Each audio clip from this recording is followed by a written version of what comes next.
ತಮಿಳುನಾಡಿನವರು ಯಾವಾಗಲೂ ಕೂಡ ಖ್ಯಾತೆ ತೆಗಿತಲೇ ಇರ್ತಾರೆ. ಯಾಕಂದ್ರೆ ಅವ್ರಿಗೆ ರಾಜಕೀಯ ಲಾಭ ಪಡ್ಕೊಳ್ಳಿಕ್ಕೋಸ್ಕರವಾಗಿ ಖ್ಯಾತೆ ತೆಗಿತಾ ಇರ್ತಾರೆ. ಯಾಕಂದ್ರೆ ಕಾವೇರಿ ವಿವಾದ ಬರೀ ತಮಿಳುನಾಡು ನಮಗೆ ಅಷ್ಟೇ ಅಲ್ಲ ಇರೋದು, 4 ರಾಜ್ಯಗಳಿಗೆ ಸಂಬಂಧಪಟ್ಟಂತ ವಿವಾದ ಇದೆ.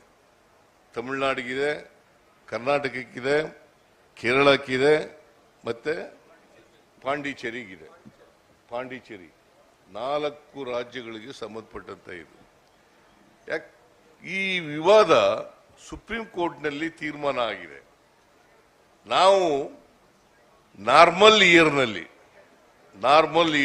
ಮಳೆ ಬಿದ್ದಂತ ಸಂದರ್ಭದಲ್ಲಿ, KRS ತುಂಬಿದಂತ ಸಂದರ್ಭದಲ್ಲಿ, ಎಲ್ಲ ಜಲಾಶಯಗಳು ಕಾವೇರಿ ಜಲಾನಯನ ಪ್ರದೇಶದಲ್ಲಿ ತುಂಬಿದಂತ ಸಂದರ್ಭದಲ್ಲಿ ನಾವು 177.25 TMC ನೀರನ್ನು ಕೊಡಬೇಕು. 177.25 TMC ಕೊಡಬೇಕು. ಇಂದಿನ ವರ್ಷ 22-23ರಲ್ಲಿ ಸುಮಾರು 665 TMC ಹೋಗ್ಬಿಟ್ಟದೆ. 665 TMC ಹೋಗಿದೆ. ಈ ವರ್ಷನೂ ಕೂಡ ಜಾಸ್ತಿ ಹೋಗ್ಲಿಕ್ಕೆ ಸಾಧ್ಯ ಇದೆ. 177.25 TMC ಗಿಂತ ಈ ವರ್ಷನೂ ಕೂಡ ಜಾಸ್ತಿ ಹೋಗ್ಲಿಕ್ಕೆ ಸಾಧ್ಯ ಇದೆ. ಈಗಾಗಲೇ 83 TMCಗೂ ಹೆಚ್ಚು ನೀರು ಹೋಗ್ಬಿಟ್ಟಿದೆ. ಯಾಕಂದ್ರೆ ಸುಪ್ರೀಂ ಕೋರ್ಟ್ನವರು ಪ್ರತಿ ತಿಂಗಳು ಇಷ್ಟಿಷ್ಟು ನೀರು ಬಿಡಬೇಕು ಅಂತ ಹೇಳಿದ್ದಾರೆ. ಅಷ್ಟು ನೀರನ್ನ ನಾರ್ಮಲ್ ಇಯರ್ನಲ್ಲಿ ಬಿಡಬೇಕು.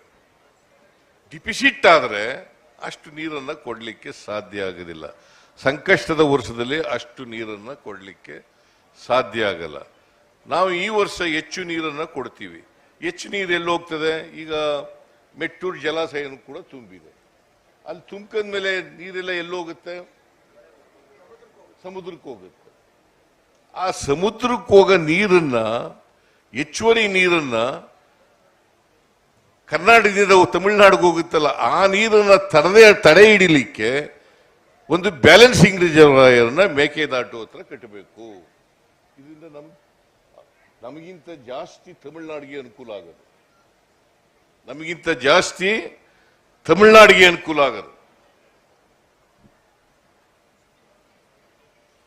ಆದರೂ ಕೂಡ ರಾಜಕಾರಣಕ್ಕೋಸ್ಕರವಾಗಿ ಅವರು ಖ್ಯಾತಿ ತೆಗಿತಲೇ ಇರ್ತಾರೆ.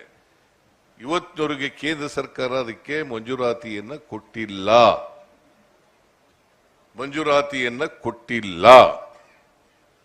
ನಾವೇನಾದ್ರೂ ಅದಕ್ಕೆ ಮಂಜೂರಾತಿ ಕೊಡ್ರಿ, ಕೇಂದ್ರ ಸರ್ಕಾರ ಕೊಟ್ಟಿಲ್ಲ ಅಂತ ಹೇಳಿದ್ರೆ ನಮ್ಮ ವಿರೋಧ ಪಕ್ಷದವರು ಅದಕ್ಕೆ ವಿರುದ್ಧ ಮಾಡ್ತಕ್ಕಂಥದ್ದನ್ನ ಮಾಡ್ತಾರೆ.